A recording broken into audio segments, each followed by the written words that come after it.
ibyishimo n'imbaraga zikiza vuba. The happiness, it is one of the medication that heals fast. kujere iyi situation. There is only one thing that will help you to manage this situation. Nta mpamvu yo kwigunga imbere ya data. There is no reason for you to isolate yourself in the presence of our Lord. Ngize kubwira umwana neza. What will tell you a good child Nubwo umuhamadolari angana gute. is any amount of money that you will give to the child. Nkakare akaba gatoya kavutse. Ay kara nushaka kara gakuru. Even a little bit a toddler.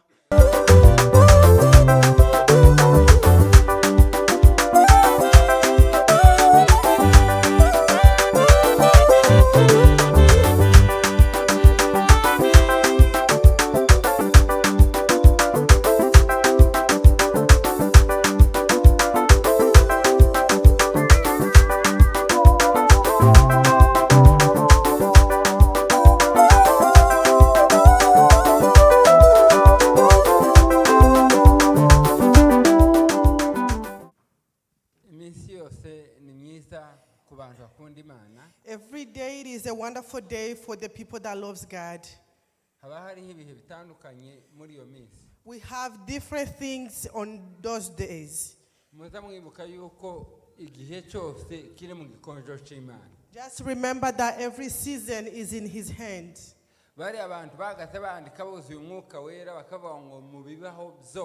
Those people used to write when they are filled with the Holy Spirit, and they said, in everything, praise God. It is because of the difference how different the seasons are. There's things that bothers in our thoughts.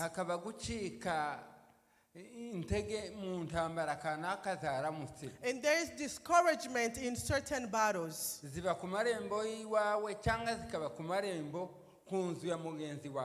battles may be just right in the front of your house or in the house of your neighbor, or even far from where you live.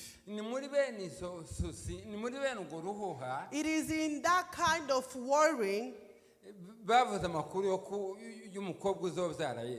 they said about the news about the daughter or the lady that is going to give birth to Jesus.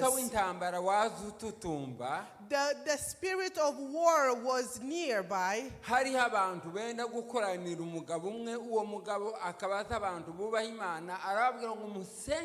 was a battle because the war was prepared about the people that were going to fight against. In the worry of our human being, God speaks. Let me read in the book of Isaiah. 9:5.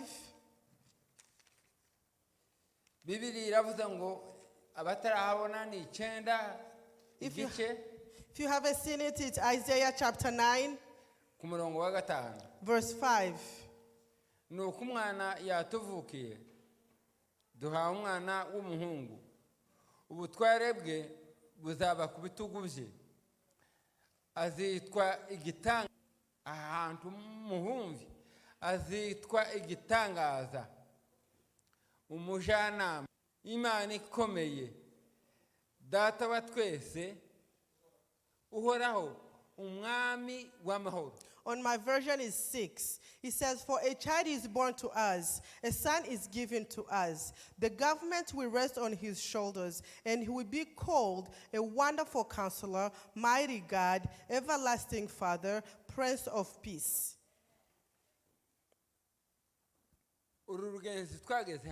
This journey, when we got here,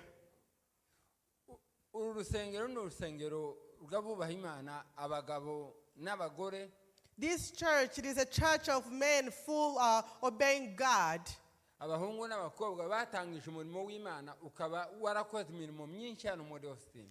and women of God that started the work of God, and he has been doing great things here in Austin. I am so pleased to see your faces again.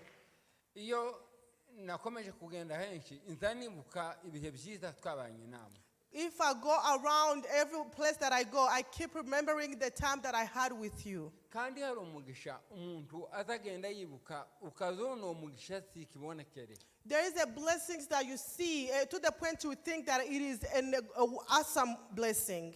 Uzi kubona umuntu mwari kumwe mu misozi yo mu Minembwe. Have you seen to see somebody that you have been with in Minembwe back home? Mukabana mu Rwanda. You lived with a person in Rwanda. Mukabana mu Burundi. You lived with a person in Abandi Burundi. mukabana muri Kenya. And some other, you live with them in Kenya. Abandi mukabana Bugande. Or you live with others in Uganda.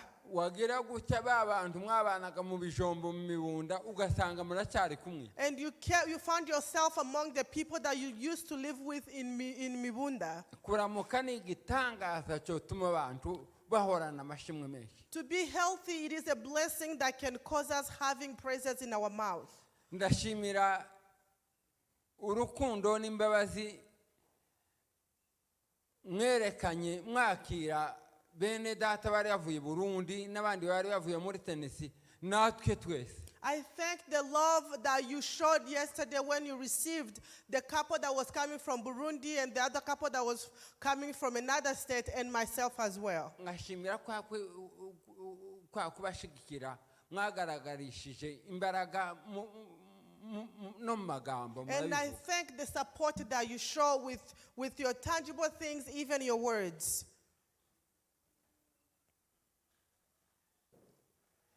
Ndashimira kino gitondo cyaramutse. And I thank for this morning.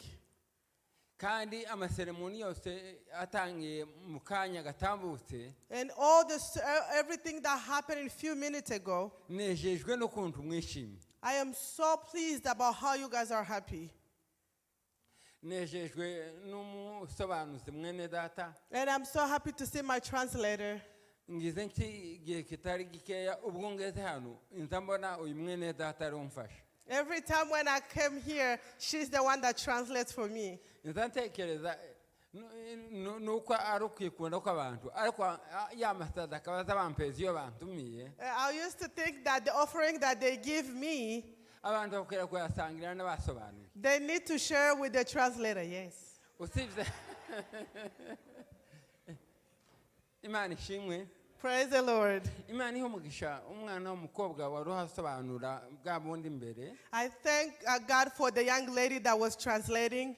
Kandi Imana igire neza uriya mwana w'umukobwa wagize buriya butwari iriya ni inyota y'Imana. And may God bless that young lady that have that kind of God thirsty. Uko abantu bari mu gukora ibyaha n'imirongo. We have a lot of people that sins daily, every day. Ariko ntibaratera iyo ntambwe y'intwari ituma abamarayika banezerwa n'abantu. But they have never stepped out and said, now I am here, I'm going to continue just like how you did. Icyoha abakobwa bacu n'abahungu bacu kuvuga ngo turambiwe nibi turaje. I wish our young ladies and gentlemen can be like, we are tired of what we are doing, we are coming in your presence.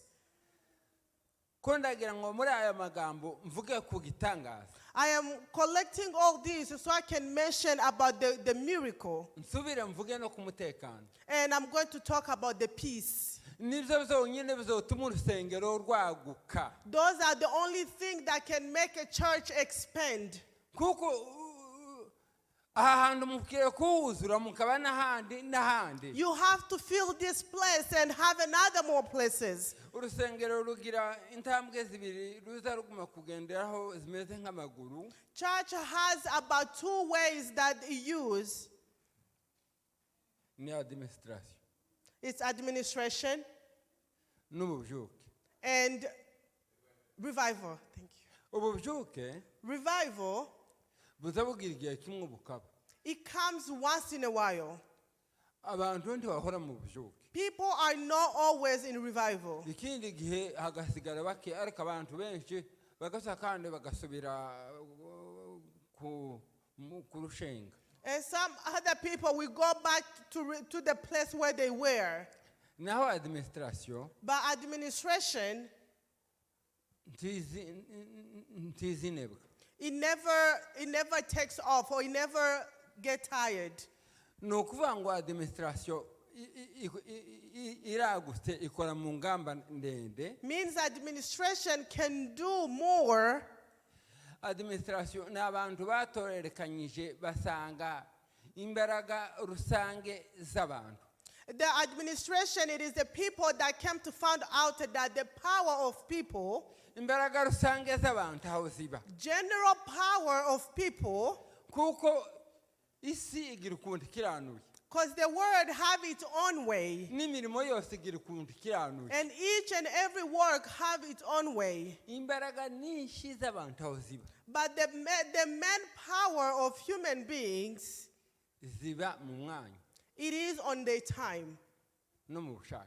and their willingness. Iyo miryango Those two things, yo kwamihindura umurimo kwamuhinduka ugahinduka mu isura. it can change the image of anything. Kuko nta kindi mwaje kwiga nketse ubwenge bw'Imana. Because there's nothing else that brings you here but to learn the knowledge of our God. Umwanya wo By the time, niyo mahirwe yo guhindura umurimo wose mwiza. it is the only opportunity to change any kind of work a good work. Umurimo wose uzokora mu mwanya wawe Any kind of work that you're going to do on its own time, uzoba mwiza. it is going to be good. Haba no kuririmba. Even to sing. Muri administration kujya barahanguye ngo nibazo zavuga isaha zibiri rakandika isaha zibiri nibavuga iminota 4. If they said 4 minutes, ari ugira. let you do 4 minutes. Kuko mbaje kuvuga igitangaza. Because I'm going to speak about the miracle. Mu bitangaza nabonye n'indirimbo ni igitangaza. In all the miracles that I've seen, even songs are one of them. Iyo ndi kumwe na mwene data nzanguma kunezerwa twatwongorerana. When I am with my brother, we tend to talk to each other. Shimiye abantu baza baririmba haleluya. I thank people that were singing hallelujah. Iyo muhamuririmba haleluya. When you are singing hallelujah, Jewe mpita nguruka nkagera mu Mibunda. I always go, my thoughts go back to Mibunda. Nkagera mu muhana baza bita ngo Nyamara hari ahantu hamwe hagaze bita mu Ruhangarikaho. And I'll go to this place that I used to live. Kare umusozi wari ufite amabuye menshi cyane. And I see this mountain with a lot of stones on it. Ahantu Gatonzi yaratuye, Gatonzi uri w'abatimba. Where Gatonzi used to live. N'umugore we Rusi. And his wife Ruth. Imana hayizikura ibyiza. Where God takes good things. Umuntu ntiwohamenya. You may know it. Hari ibyiza Imana izikura mu bibi. There is some beautiful things God takes from ashes. Zateye abantu impagarara Imana izibikura mu bwiza butera abantu bitwenge. Things that have been worried as God will change it into beautiful things. Igihe uriya mukobwa arwaye.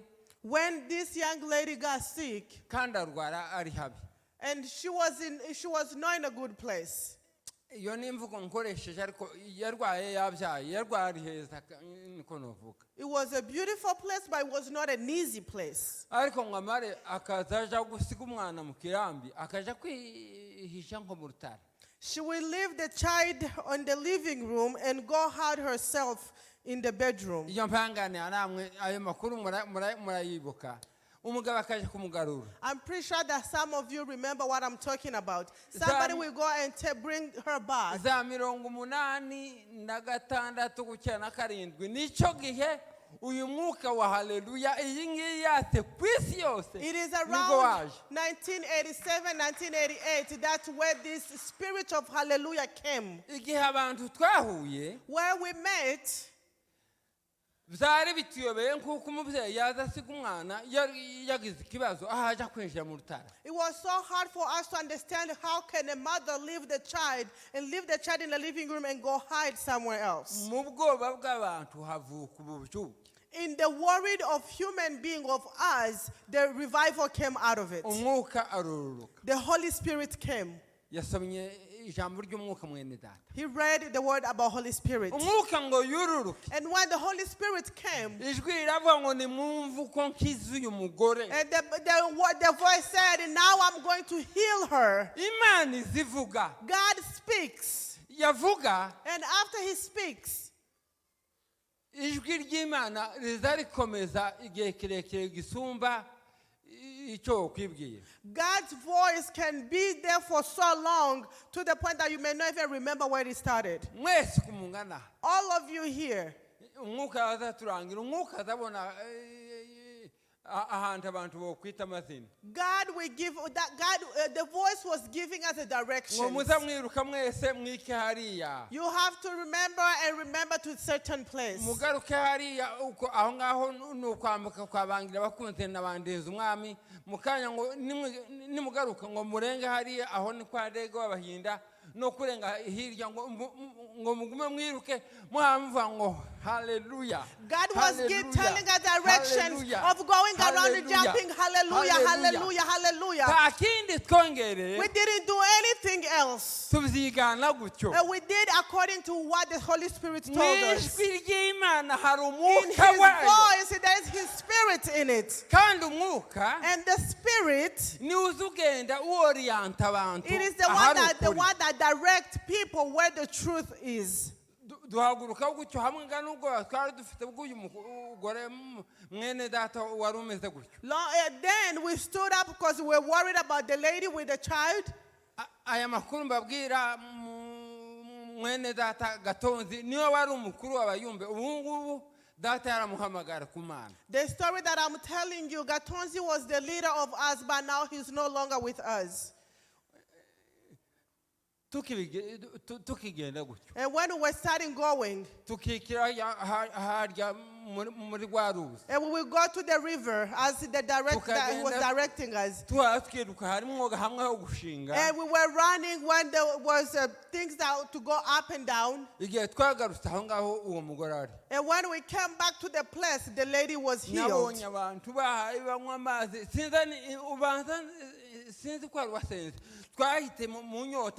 We were so tired. We started drinking water. And that lady got healed. And after she got healed, the spirit of hallelujah started then in our place.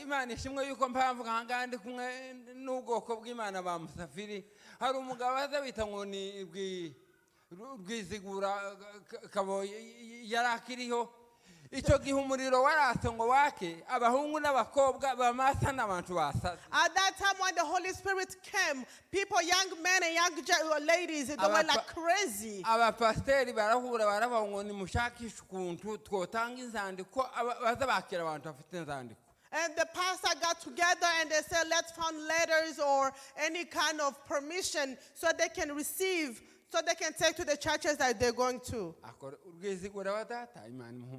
May God bless Rw'Imana. No, ambwira akavensi kamwe kari kanyorohereje kugira ngo imisitari myinshi ikoreke. And he told me this verse that helped me in my journey. Barandika inzandiko bararambirwa. They wrote letters and letters. Rw'Imana ngo uwo nzakira. Rw'Imana said, the person that I'm going to receive in my church is only the person that is dancing hallelujah.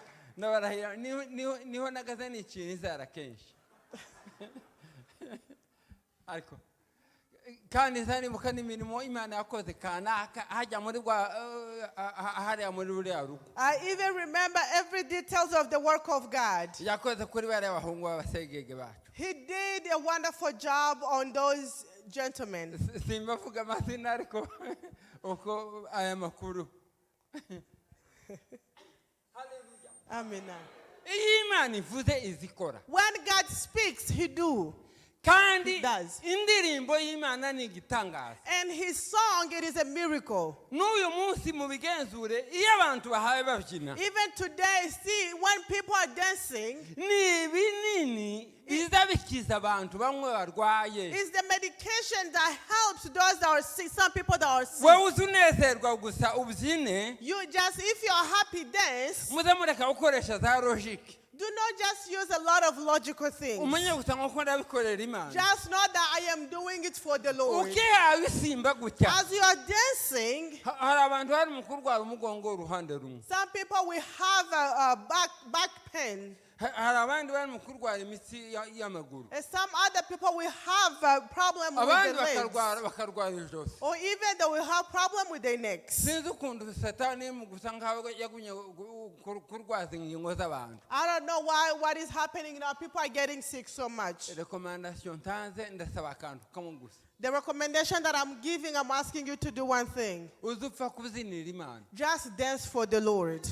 ndakurahiriye uzoza ubyina waza wumva umunsi w'ijosi I wahengamye am telling you the truth. If you dance for the Lord and while you have back pain, uzaza ugira gutya wumve you will ryagorora do this and everything will be well. ariko umuntu mukubona ukuntu nta handi hantu muri mu kugaragara neza There's no any other place that you see yourself looking beautiful, ko kubyinira imana like when you are dancing for the Lord. nkunda aba banyamerika twajemwo I like American people. nageze muri mene ngira y'amayinga ye I was in Maine for 2 weeks. hari umugabo ngo niyo tamu ko arahatangiza urusengero There is a man that is starting a church. umugore we yari yagize ikibazo ku buryo kugenda byari bimugoye His wife had a problem with her leg to the point she can't even walk. umuzungu wamukoreraga Physical therapy. iyo nyine uvuze A nurse that was doing a physical therapy on her. aramubwira ngo ntuhaurebe hariya He said, do you see that? ngo bariya bantu ntiyazoza babyina He said, if those people are dancing, do you see them people? If they start dancing, ngo nawe uze uhaguruka stand up and dance with them. ngo hano mu wawe ngo utangire kubyina As you see them on TV, start dancing in your house as well. ubwo bitangiye kuja mu mawazo y'abanyabwenge Now that it's entering into the knowledge of the wise, uze ubikorera byinshi just do it. uze ubikorera imana Do it for our Lord. ariko kubera kutiyanga unabikorera kubera yuko ukeneye no kuba neza And mu simply buzima. because you don't like you don't hate yourself. Do it because you want to live well. ngiye kugira icyo mvuga ku gitangaza I am going to say something about miracle. buri munsi hano habitse igitangaza cyawe Every day there's your miracle over here. umva ayo makuru Listen about this. kandi imana irinze kugukorera igitangaza igihe utangira kuyumvira And God wants to perform miracle to you once you start hearing or listening to Him. igitera umuntu kutanezerwa The reason why people does not rejoice bigatera umuntu kutishima and you are not happy, ni ukutumva neza icyo imana ivuga ku itegeko ryayo it is when you don't listen or obey His commandment. ariko gahanga reka tuyitonde Let me go slow about that. iyi ni bibiliya This is the Bible. uyu munsi uhawe To the day that you just given. itandukaniro ry'umuntu ufite ubwenge n'umuntu udafite ubwenge The difference between a person who is wise and somebody that is not wise. ni ukuntu bakoresha umutungo w'agaciro It is the way they use the valuable things. ikizo kubwira umwana neza What will tell you a good child nubwo umuha amadolari angana gute is any amount of money that you will give to the child. nk'akariya kawe gatoya kavutse nushaka kariya gakuru Even a little bit a toddler. ko nabwira mutware mareka ikora abona yuko yomenya amakuru y'ifaranga Do you think a toddler will know the value of the money? zimwe zitwika izindi akazita mu nzira He kubera may- ko atarakura The child may throw the money away or just misplace it because the child is not old enough. ariko umuntu ufite ubwenge But somebody that is old enough, azashyira umwete ku butunzi ahawe you guide the wealth that you have. murambura ukuboko mbabwira ubutunzi mpambabonamo Raise your hand and let me tell you the wealthy that I see in you. reka ngende hariya muri iyi darasa Let me go on the other side. ubutunzi butangaje ni igihe The most wealthy thing that you have, it is your time. wahawe none You just give in today, ariko kuraje kubikuba na zeru but you are just use it with nothing, as nothing. none Today, ni impamvu yo guseka kwawe it is a reason for you to smile. none Today, ni impamvu yo kurambura amaboko it kwawe is a reason for you to raise your hands. hatabaho umuntu intwaro ikomeye cyane satani akoresha mu ikanisa ni isoni. A weapon that Satan used, it is a shame or shy. Some people will say, I don't look beautiful. Why would I stand up and dance? A pastor, an old enough pastor, when they stand up, you will see them walking like that. And you see them doing that. When a young man or young woman is growing, or when they don't want to stand up and an old person will walk like an old person, the happiness, it is one of the medication that heals fast. There is only one thing that will help you to manage this situation. There is no reason for you to isolate yourself in the presence of our Lord. We have given a child, a powerful child. He's going to change everything that worries you. He's going to change it, and you're going to find yourself in the palm of your Father's hand. And from long time ago, God hides where the miracle is at. Everywhere there is a wealth of our God. Even in the womb of a fish, there's peace. Where I am, that's where my servant is going to be. For your living, your life today, it is a miracle. For your life today, gentlemen, to open your door today, I feel fire. He's going to be called the Mighty. Let me talk about the King of Peace. I'm going to give hallelujah once I finish to speak about the King of Peace. And then you're going to go with peace.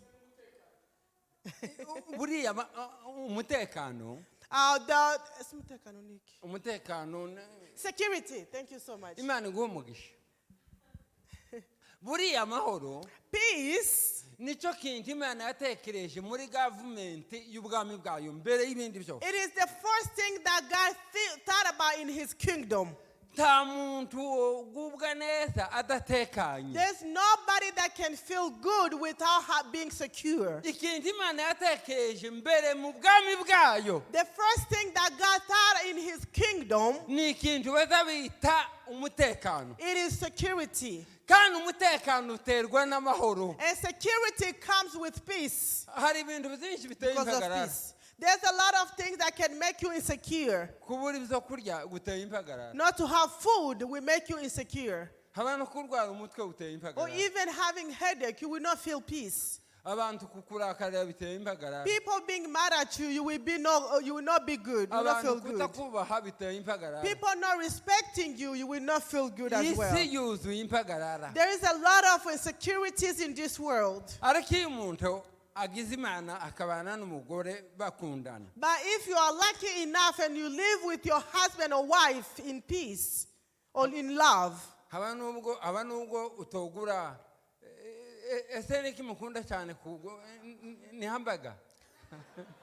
even if you don't have money to buy hamburger.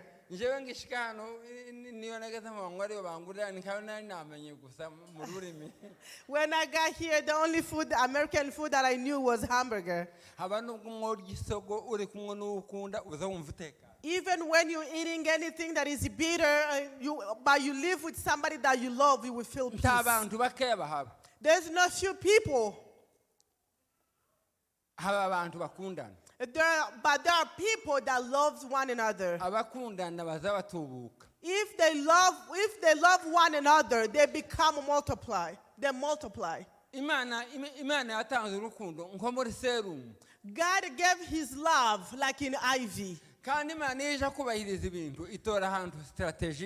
And when God is going to give his things, he give in his own way. When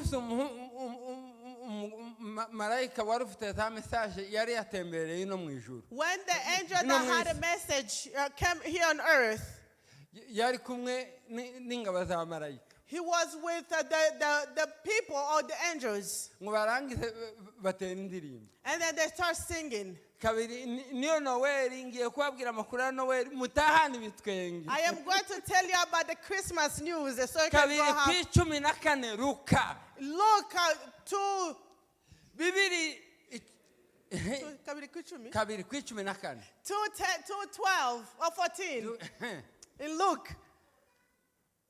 Mwishyura icyubahiro kibi cy'Imana. He said, "May the glory in heaven belong to our God, Naho amahoro abe kubo. and the peace to His own." Mbabwiye ikida gituma umuntu atishima. Let me tell you why people are not happy. Ngiye kwinjira mu bwenge bwa Bibiliya. I am going to enter in the knowledge of the Bible. Hallelujah. Hallelujah! Abayimana. Hallelujah. Hallelujah!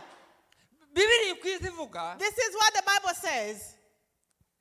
Bibiliya nize aho umutekano ukomoka. The Bible is the only thing that knows where the peace comes from. Iyo umuntu atangiye kugaya uwundi, When somebody starting to dislike somebody, ubuzima bw'ibyishimo buzabutangira guhungabana. the life of your happiness is dismissed. Iyo umuntu atangiye gutekereza uwundi neza, When you start thinking about somebody in a good way, ububyuke buzabwame butangira kuba. revival is starting right away.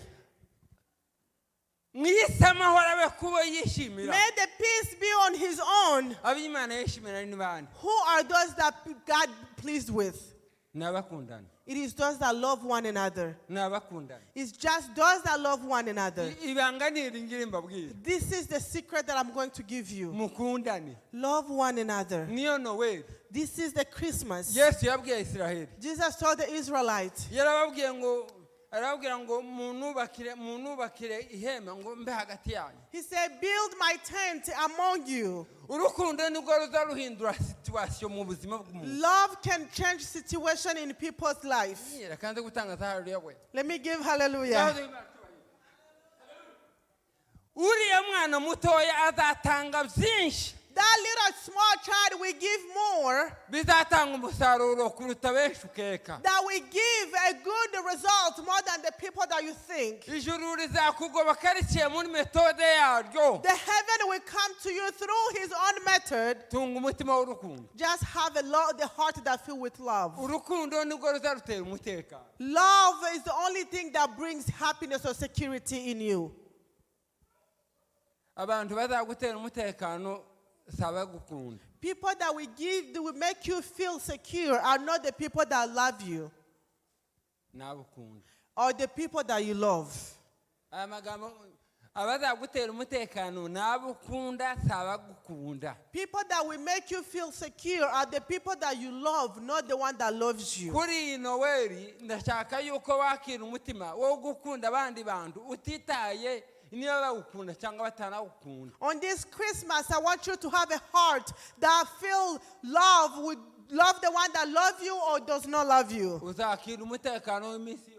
You will receive peace of every day. Jewe narawubonye. I have seen it. Ubu nyine mfite umutekano. I have a security Imana imaze kunkunda. when after God loves me, Yanigishije gukunda abandi nkuko yankunda. He told me how to love others like how He loves me. Reka dutange za haleluya zitatu. Let me give Hanyuma 3 hallelujahs. mukomeze gukundana gucumbikirana mwene Keep data loving bayoboye. one another. Uzi utinda uhaye wegereza abantu. Uzi ubiyegereza ubahagurutse ubavuge mu mazina. Call people on their names, welcome them. Mutahane ibitwenge n'umunezero Go home mwarakumwe. with the peace and laugh. Hallelujah! Hallelujah! Twongere kandi hasigaye zibiri. One more time, we have 2 more hallelujahs. Nimwe nkabagira amaboko gutya. Raise your hands. Mbabwiye ukuri I am telling you abakundana the bangana truth. batya. Those that love one another Bo more, kwatsa umuriro. they can make a fire happen. Ngaho nimwe nkabagira gutya. Hallelujah. Buri uko munyeganyisha amaboko aya maboko asa n'ay'Imana. May your hands be the hands of our God. Nimugira gutya kandi. Do this Mugira gutya. again. Do this again. Ko turasengaga. We Ngaho are nimugira gutya. praying. Do this again. Hari bamwe mu gihugu bamwandu hari mu kurwara corona. Njewe nogera hano urwaye corona. Inza musengera mwunamyeho. If somebody are scared that people have corona, but me, when somebody have corona, I go close to them. Urukundo ruzarumara ubwoba. Hallelujah! Hallelujah! duhe Imana icyubahiro. Raise our hands and praise our God. Imana nyiri maboko, A God that Imana has nyiri the only, torero, God that Imana nyiri bakristo, the God that have our Imana nyiri Christians, bageni, God that have Imana everybody, nyiri bahungu, nyiri God that have a women and Imana men, ituma abantu batwita babyara. God that make the barren having kids, Imana yakijije abantu indwara zibifuka muri uyu muhana. God that healed the people that this country. Yemwe nimushaka muzashyira amashimwe mu makanisa abantu bamenya ko Imana. I wish you can put time to give testimony. Imana kwirakora. Or even if you put testimony in the church, God is still working. Mukundane. Love one another. Ugende ukunda wa muntu utari ukunda. Go and love the person that you didn't like. Niyo Noel. That's the Christmas. Kandi abakugirira nabi. And those that does wrong to you, Nibo bonyine baguha amahirwe yo kugira ngo bere imbuto. they are the only people that gives you opportunity to bear fruits. Data abamugisha. May God bless you.